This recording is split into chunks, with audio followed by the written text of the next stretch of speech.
Hello guys, welcome back to comic Hind. और ये है वैनम का पार्ट 30 और यहाँ पे वैनम बियॉन्ड का है पार्ट 5। तो अगर आपने चैनल को सब्सक्राइब नहीं किया तो कर लीजिए। तो चलिए शुरू करते हैं। यहाँ हम देखते हैं कि कोडेक्स स्कॉर्पियन के थ्रू वहाँ सब कुछ देख रहा होता है और जैसे ही हमने लास्ट एपिसोड में देखा डायलन स्कॉर्पियन पर हमला करता है, वो देखकर कोडेक्स भी चौंक जाता है। वो देखता है कि डायलन ने कैसे उस सिम्बट को उड़ा दिया और इसका असर कोडेक्स पर भी होता है और वो नीचे गिर जाता है। वो कहता है उन्होंने मेरा कनेक्शन तोड़ दिया, ये इम्पॉसिबल है, वो तो मेरी तरह है। तभी वहाँ पर ऑक्टोपस आता है। कोडेक्स कहता है तुम्हें क्या चाहिए, इतना इंपॉर्टेंट क्या है कि तुमने मुझे बीच में ही इंटरप्ट कर दिया। वो कहता है कि मुझे शायद मिल गया है कुछ और ये शायद उसके रिगार्डिंग है कि हम इंटरडिमेंशनल में ट्रैवल कैसे कर सकते हैं। कोडेक्स कहता है ये मैं क्या देख रहा हूँ। तो वो कहता है कि मैं इसके सूट को चेक कर रहा था, उसमें से मुझे ये फुटेज मिली। वो कहता है कि ये आर्मर ऐसा बना हुआ है, ये उस एनवायरनमेंट को कैप्चर कर लेता है और मैंने इसको इसमें से निकाल लिया। मुझे लग रहा है उन्होंने कोई गेट बनाया है। तो कोडेक्स कहता है तुम्हारा मतलब तुम भी मुझे ऐसा बना के दे सकते हो जिससे मैं दूसरे वर्ल्ड में ट्रैवल कर सकूं।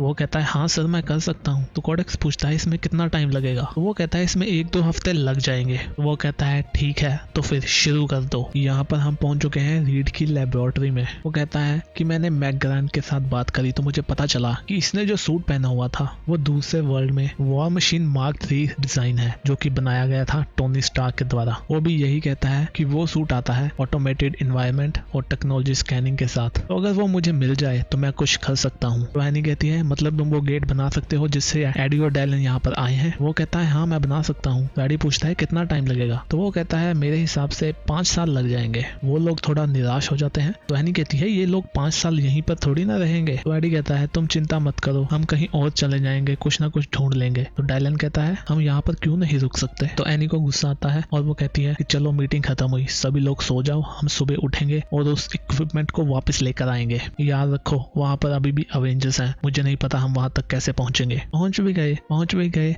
तो वहाँ पर पहुंचकर हमें मेरे सन को मारना होगा। कुछ टाइम बाद हम देखते हैं कि एनी अपने हथियारों के साथ कुछ कर रही होती है। तभी पीछे कोई आता है। वो कहती है मैं तुम्हें देख सकती हूँ पर तुम यहाँ से चले जाओ, मैं अभी बहुत ही ज्यादा चिड़चिड़ी हूँ और मुझे नींद भी नहीं आ रही। तो डायलन उसके कंधे पे हाथ रखता है और कहता है कोई बात नहीं, मुझे भी नींद नहीं आ रही। तो वो कहती है डायलन तुमने मुझे टच किया और कुछ भी नहीं हुआ, हमारे सिम्बट ने मुझे बर्न नहीं किया, ये कैसे हुआ। और वो एनी को गले लगा लेता है। वो कहता है मैं वैसा नहीं हूँ, ना तो मैं हाइव का पार्ट हूँ ना ही मेरे डैड। मैं अपने डैड को टच करता हूँ, उनका सिम्बट भी हर्ट नहीं होता। वो कहता है मुझे पता है तुम्हें अजीब लग रहा होगा, तुमने भी अपना बेटा खोया है और मुझे देखकर तुम्हें और ज्यादा अजीब लग रहा होगा यहाँ पर मैंने भी तो तुम्हें खोया था जब मैं बच्चा था। हमारे पास एटलीस्ट उसकी मेमोरीज हैं जो तुमने खोया है, मेरे पास तो कुछ भी नहीं है। वो उसको गले लगा लेती है। तो डायलन कहता है अगर मशीन बन भी गई मैं वापस नहीं जाना चाहता। यहाँ हम एडी के पास पहुंचते हैं। वो सो रहा होता है। तभी उसके पास कोई आता है और ये है एनी। वो कहती है हमें निकलना है। तो एडी कहता है इस टाइम हमारे पास कोई प्लान है। तो वो कहती है हाँ हम जीतेंगे। यहाँ पर कोडेक्स वो फुटेज देख रहा होता है और उसमें डायलन और एडी होते हैं। वो पूछता है ऑक्टोपस ये क्या है। तो वो कहता है ये भी मुझे उस आर्मर में से ही मिला, वो इसी वैनम का ही पीछा कर रहा था और ये शायद उनके वहाँ का वर्जन है जो कि तुम्हारे पिता है। तो कोडेक्स कहता है हाँ वो यहाँ पर है पर वो मेरे हाइव से नहीं है,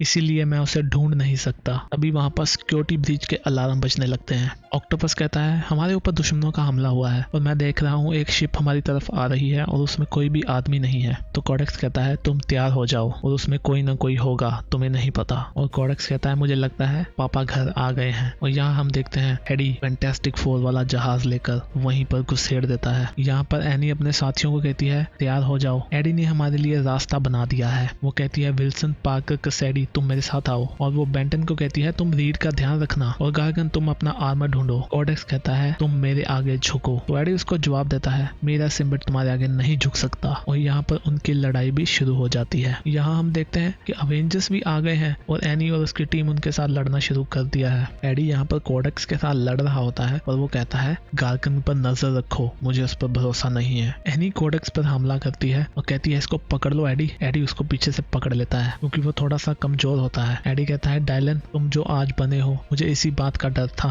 कि तुम ऐसे ना बन जाओ, और वैसे भी मैं तुमसे फाइट नहीं करूंगा, मेरा सिम्बिट करेगा। अभी हम देखते हैं कि एडी का सिम्बिट उसके साथ बॉन्ड करना शुरू कर देता है। कोडेक्स कहता है ऐसा नहीं हो सकता। तभी उन पे कोई हमला कर देता है और ये गार्गन ही है, उसको अपना आर्मर मिल गया है और वो कहता है ये देखो मुझे मिल गया। तो एडी कहता है हमारे बीच में डील हुई थी ना। तो वो कहता है मुझे पता है तुम वैसे भी मुझे प्रिजन में डाल ही देते, तो मैं तुम पे भरोसा कैसे कर सकता हूँ। वो एडी की ओर बढ़ता है, तभी उस पे कोई हमला करता है, उसके सूट के टुकड़े टुकड़े हो जाते हैं और ये होता है रीड। वो कहता है मुझे पता है इस आर्मर को कैसे तबाह करना है, इसको हम इम्पैक्ट के साथ तबाह कर सकते हैं, इसीलिए मैं साथ ले आया था। एनी डायलन को पकड़ती है और एडी को कहती है एडी यही टाइम है। तो वैनम सिम्बिट कोडेक्स को कहता है मुझे तुम्हें कुछ टाइम के लिए कंट्रोल करना पड़ेगा, प्लीज बुरा मत मानना। कोडेक्स कहता है ऐसे मत करो। तो कोडेक्स कहता है मॉम ये आप क्या कर रहे हो, और वो एक दूसरे की तरफ हाथ मिलाते हैं। तो वो कहती है हम तुम्हें कुछ दिखाना चाहते हैं, और तभी वहाँ पर कुछ अजीब सी लाइटनिंग होती है। तो एडी कहता है हम तुम्हें एक ऐसी लाइफ देना चाहते हैं, एक शेयर्ड लाइफ, मेरी और तुम्हारी मॉम की मेमोरीज की टुगेदर की लाइफ जो हम में से किसी को भी नहीं पता। बेटा तुम ये देख रहे हो कि हम कैसे जीतेंगे, हम डार्कनेस को कैसे हराएंगे, एक साथ मिलकर हम इसको हराएंगे, एक साथ मिलकर, क्योंकि हम स्ट्रांग होते हैं जब हम एक साथ होते हैं। यहाँ पर वो सभी के सभी मेमोरीज देखते हैं दोनों, और इसी के साथ दोनों ही बेहोश हो जाते हैं। हम देखते हैं कि सभी लोग नॉर्मल रूप में वापस आना शुरू हो गए हैं और उनके ऊपर से सिम्बिट का असर भी हट गया है। यहाँ पर डायलन भी नॉर्मल रूप में आ चुका है, अभी वो कोडेक्स नहीं रहा। वो आंखें खोलता है और बेहोश हो जाता है। रीड कहता है हमें जो चाहिए था वो मिल गया और हम पहुंच चुके हैं 1 साल आगे। यहाँ हम देखते हैं कि सब कुछ बदल गया है। डायलन, एनी और एडी एक साथ घूम रहे हैं। एडी पूछता है अभी उसकी हालत कैसी है। वो कहती है ज्यादा कोई चेंज नहीं आया, डॉक्टर्स ने कहा है कि अभी उसे काफी साल लगेंगे ठीक होने में। मुझे लगता है वो जो नल के बारे में तुम कह रहे थे उसने उस पर ज्यादा ही अपना कब्जा किया हुआ था, पर मैं इसलिए खुश हूँ कि मेरा बेटा अभी घर आ गया और वो जिंदा है, चाहे वो कोमा में ही क्यों ना है, वो मेरे पास रहेगा। यहाँ हम देखते हैं कि एडी का नया हाथ भी लग चुका है जो कट गया था। वो कहता है मेरे सिम्बिट को भी काफी न्यू एबिलिटीज मिली हैं, और वो कहता है जब तक शांति है तब तक लाइफ को जियो।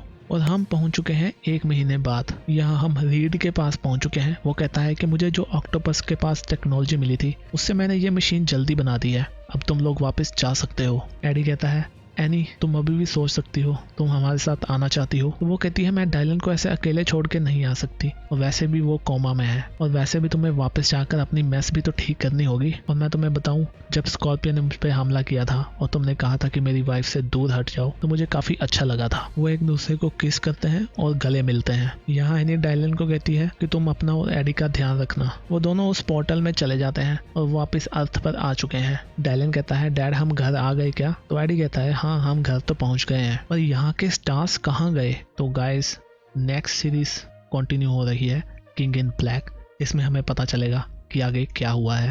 तो अगर आपने चैनल को सब्सक्राइब नहीं किया तो कर लीजिए। हम भी मिलते हैं नेक्स्ट वीडियो में, तब तक के लिए बाय बाय।